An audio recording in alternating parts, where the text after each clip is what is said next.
would like to apologise. The next train at platform 4 is going nowhere.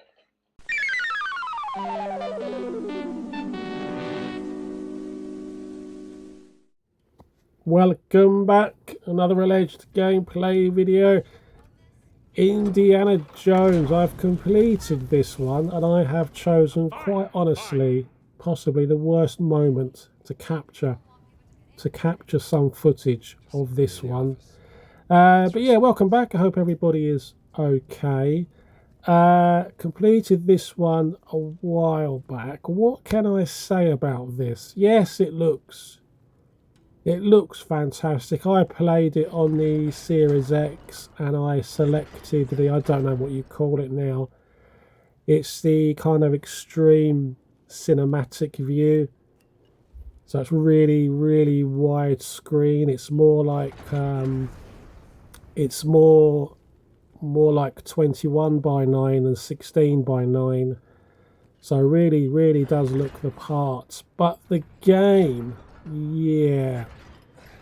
I wasn't exactly overwhelmed by it. I would say underwhelmed.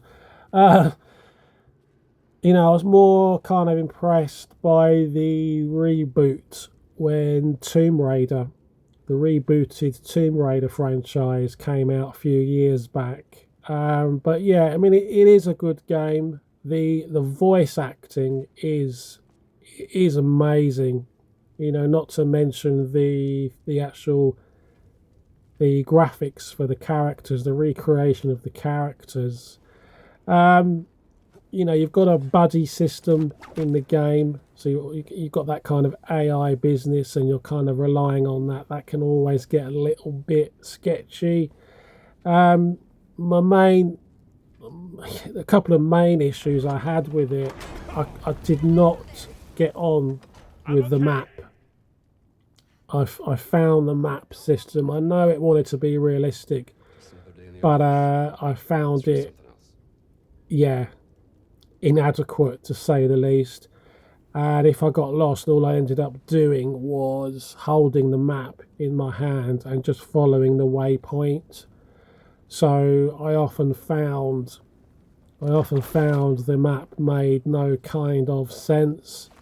And then the map would, if you went into a different area or a specific area, then it would switch to a mini version. Maybe I missed something. Maybe there was a different way of viewing the map. I don't know. Yeah, apart from that, the other thing is, sometimes I found it a little bit jarring was the decision to have a first-person game, but certain actions, obviously cutscenes, but certain actions would jump to a third-person view. That could be weird, especially going up, like a slight step or a slight gradient. It kind of, I don't know, it kind of disrupted the flow somewhat, if that makes sense. So yeah, I don't own this. I played it on Game Pass. So I manage my Game Pass really carefully. If there's something I definitely want to play, I'll switch my subscription back on for the month. And that'll be it. I mean, I used to leave it on all the time, and that's the way they make their real money. Nice work. And then you realise after a few months you've not really touched it, but you're paying for it. So yeah, I don't, correct me if I'm wrong, somebody told me there was no physical release for this on Xbox, but there was on PlayStation. Is that right? I don't know. I honestly don't know. So if it was released physically, further down the line it was cheaper, yes, I'd probably get it, because I did make quite an impact regarding the side missions and all the collector bubbles, picking those up on the map. But yeah, I liked it. I did like it. Can't take anything away from it. It really did.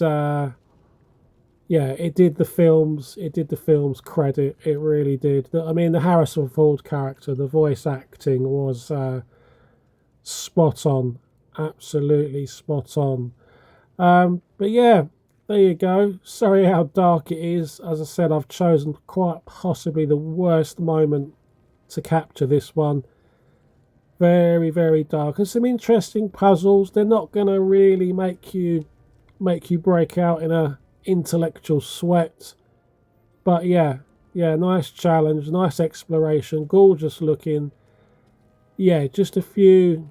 It was just a little bit underwhelming in places, and that whole mechanic of first person shifting to third person quite routinely was a little bit weird. But guys, there you go. That one's been completed. I finished quite a few games since I was doing YouTube videos on a regular basis. But I will update. I will update exactly what I've finished. So guys, take care of yourselves, and I'll see you soon. Bye bye.